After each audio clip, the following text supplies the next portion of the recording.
نوم یې نصرت ته مشهور په رئیس یم او دا موټر د ما دی دغه اتونه لس ملګري د ما دي وروره چې شغله یې کولې نیمې کولې راسره لسم یې مجاهدین وروره پوه شو تذکیر کړو چې زه یې ورسره ونیولم مې په موټر نه نبوسي بیرته مې روبوسي یو ور مې په موټر نه نبوسي بیرته مې روبوسي تو بصیر هستی تو بصیر هستی زه ورته هم دا څه شی بدوي د خولې نه دې څه بادېږي څوک دی ته څوک یې لږ وړاندې شه خو چې ما دا ځان ټیټ کړو بېرته مې سیده کړو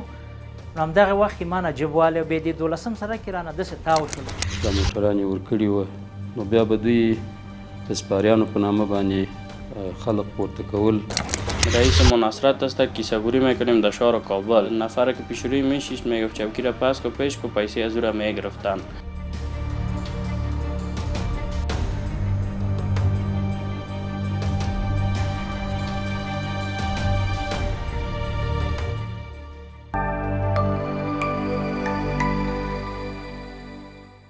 د کابل ښار د جنایي جرمونو په وړاندې د مبارزې ریاست ځواکونو په یوه بریالیو عملیاتو کې هغه خطرناکه بانډ ونیو چې په موټر کې له خلکو پیسې اخیستې او وروسته به ورڅخه تښتېدل. دا بانډ د کلونو راهیسې په کابل ښار کې فعالیت کوه د خلکو د مالي زیانونو او ناامنۍ لامل ګرځېدلي وه. نیول شویو کسانو په خپلو لومړنیو اعترافاتو کې ویل چې په کابل ښار کې همدا کاروبار و. دوی به له خلکو څخه په درغلۍ پیسې اخیستې او بیا به یې په خپلو منځو کې ویشلې. نفر از سرای شمالی بالا کردیم در چی چوکی رو پسر که پیشروی که پیسه شد که 50,000 پیش که زدیم باز گفتیم میشه چی کاکا جای تنگ است کم تا شد او که تا شد ما گفت از پیش بریخت. نام ماجیگل است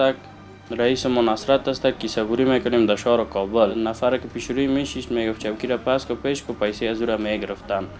دیگه رئیس نصرت موتر زیاد داشته که کدام موتر که در کدام حوزه شناسایی میشده که او را تبدیل میکرد باز دیگه موتر برای ما می آورده. سایه حوزه 12 ما را مجاهدین حوزه ده گرفت. په دې ډله کې یو بل کس زیاته کړه چې د نصرت په نوم یو کس د دوی د بانډ مشر و. نصرت به هر کس ته د کیسه‌برویي لپاره موټر اخیستی و او د کابل ښار په بیلابیلو سیمو کې به ګرځول. کیسه‌برویي به یې کوله. در شهر کابل کیسه‌برویی میکنیم. یک رئیس داشتیم به نام رئیس نصرت. او چند تا موتر داره. ما در شهر کابل کیسه‌برویی میکنیم پیسه مردم میزدیم. چی باز که رئیس نصرت نیم میکنیم. نوم یې نصرت مشهور په رئیس یم او دا موټر د ما دی دغه اتونه لس ملګري د ما دي وروره چې شغله یې کولې نیمې کولې راسره لسم یې مجاهدین وروره پوه شو تذکیر کړو چې زه یې ورسره ونیولم. د دې بانډ مشر رئیس نصرت هم په خپلو اعترافاتو کې ویل چې هغه به خپل بانډ ملګرو ته موټر اخیستی و. هغه به هره ورځ د خپلو ملګرو له کیسه‌برویي څخه نیمایي پیسې اخیستې او پاتې نورې به یې په خپلو ملګرو ویشلې. داسې یوه کیسه وه چې موږ زه غټ موټر لرم ټیلر زه په کلایدر کې کمیسیون کې م درولی و چې کمیسیون کې موټر معرفي شولو بیا نو نماینده ما ته پارچه راکوله وایي ته به لاړ شې پلچرخي ته. ما ورته ویل ښه صحیح ده. د شپې په 8 بجو د کمپنۍ د پله نه راخوشي کېږي موټر. کله چې دغلته زه معرفي شولم پارچه یې راته وویلې نماینده راته وویل ته به بیا په کارتچار کې ودرې زه پارچه درکړم بارنامه درکړم موږ ته بارنامه راکوي. ما ښه صحیح ده. موټر مرکت را وکړو د کمپنۍ د پله نه 8 بجو باندې مرکت را وکړو راغللو د هغه ته کارتچار ته اولې کوڅې کارتچار ته دلته چې ودرېدو دلته به ودرېد دلته زه ودرېدلم ولاړ یم د ما سم یو زوی یم دی دا زوی مې په موټر کې ناست دی جیلب باندې زه بیرون کوز شوم داسې په موبایل کې غږېږم چې یو وخت کې مې کتل 2000 راغلله سپینه 2000 دا د ما موټر مخې ته یې داسې ودروله دغه د ما زوی ته یې لاس وښورولو وایي چې ته راکوز ما موبایل کټ کړم منډه مې ورته راوکړم اوس که یې نماینده ده چې ورته راغلمه چې 3 نفره دي سمدلاسه راکوز شو ښه داسې ښه تندرست ښه سپین کالي ما داسې یو دم یې غېږې راکړې وایي تو بصیر هستی یو ور مې په موټر ننباسي بیرته مې روباسي یو ور مې په موټر ننباسي بیرته مې روباسي تو بصیر هستی تو بصیر هستی زه ورته هم دا څه شی بدوي د خولې نه دې څه بادېږي څوک دی ته څوک یې وایي نه بیا یې راته وخندل خو زه نه پوهېږم په دو هغه نه پوهېږم چې ته څه شی کې ته څه نه کې چې وخت کې کتل د ما جیب یې وویل بټوه یې روسکه یې وړله چې د دغو خانه داسې کاري طبیعته نفر و دو را منډې کړلې وایي څه کیسه وه ما زه څه خبر یم څوک و ده وایي غله و ما ولکې پوهېږم پیسې یې مې وړې بټوه یې مې وړه جیب ته مې لاس کې هېڅ شی نشته 50,000 روپۍ افغانۍ په دوی بغل جیب کې راسه پرتې وې او $900 مې په بټوه کې و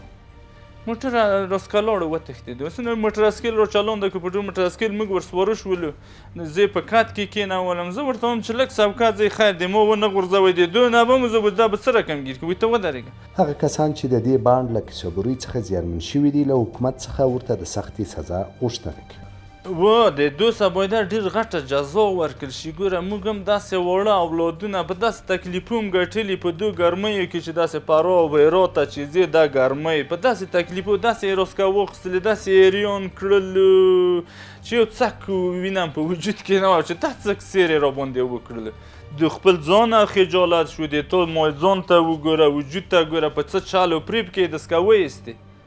دا د دوسه باید ډېره غټه جزا وشي چې دا ولې داسې وشي داسې موږ د اماراتو نه ډېر خوشحاله یو د شخصي د دغه طالبان چې غرضي راغلي دي دغه افغانستان ته والله بالله د قاضي کسان درته کوم چې موږ ډېره ښه خاطرات یې لرو شخ هم پرې ورځو ډېر تیز پرې ورځو خو دولت هم پلار دی دولت هم پلار هم مور ده موږ هم باید از شخ پرې ورشو خو ډېر د موږ سره ډېر هغه کړی ولا و نور کله په خوا په ګو دولت کې موږ پیسې په موټر کې نشوای ګرځولی شپه هم بې ځایه نشوای کړلی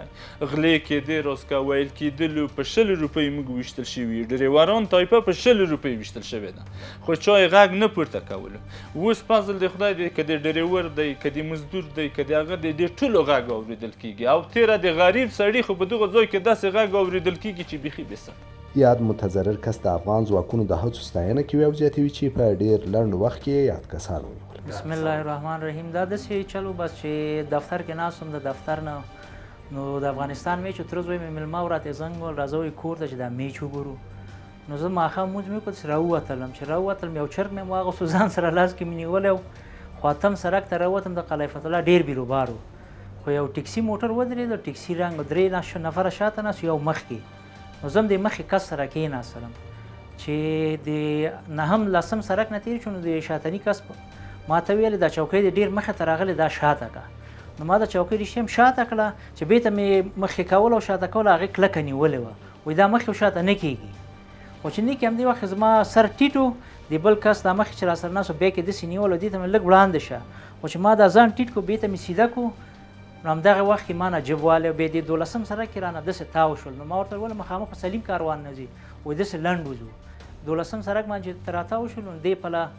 د سړک کې داسې فرصتي نو د سړک نه چې راتاو شول ما ته نو د مخکیني کس ویل زه ته شاته کښېنه چې دا بل کس مخکې کښېني نو ما چې کله دروازه ایله کړه د دروازې نه مې خپه بیرون کېسته یو خپه بیرون خو یو دننه واچو موټروان را همداسې وتښتېدو چې وتښتېد زه ولیدلم هر څه مې چې چغې ورپسې ووهلې ټکسیوان لاړ وخت مې چې جیب ته ولیدل نو بکسه یې رانهوله بکسه کې زما تذکیره وه $500 او 15,000 افغانۍ وې د جنایي جرمونو په وړاندې د مبارزې ریاست مسؤلین زیاتوي چې یاد کسان یې په یو لړ عملیاتو کې له ګڼ شمېر موټرو سره نیولي دي دوی به له خلکو څخه په موټرو کې کیسهبوري کوله دا داسې موضوع په 10 حوزه کې د کابل 11 کسیزه ډله وه چې د دې 11 کسیزې ډلې مشر د نصرت په نوم باندې و دې نصرت نامي کس دغه 11 کسانو ته فی نفر یو موټر اخیستی و او نور کسان یې ورسره ملګري کړي وه نو دغه کسان یې بیا په ښار کې د کابل په ښار کې ایله کړي وه دا موټران یې ورکړي وه نو بیا به دوی د سپاریانو په نامه باندې خلق پورته کول او بیا به یې د خلکو څخه جیبونه وهل پیسې به یې ځینې واخیستلې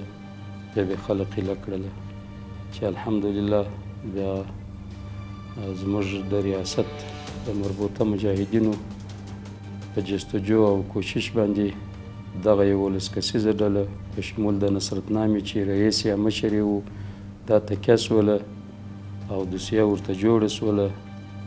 د شرعي حکم یا فیصلې لپاره محکمې ته واستول سوله د کابل د جنایي جرمونو په وړاندې د مبارزې ریاست او نور امنیتي ارګانونه په پرله پسې توګه د دې ډول جرمي بانډونو د له منځه وړلو لپاره هڅې کوي د دې ډول عملیاتو موخه د ښار د امنیت ساتل د خلکو د مالي زیانونو مخنیوی او د جرمي فعالیتونو کمول دي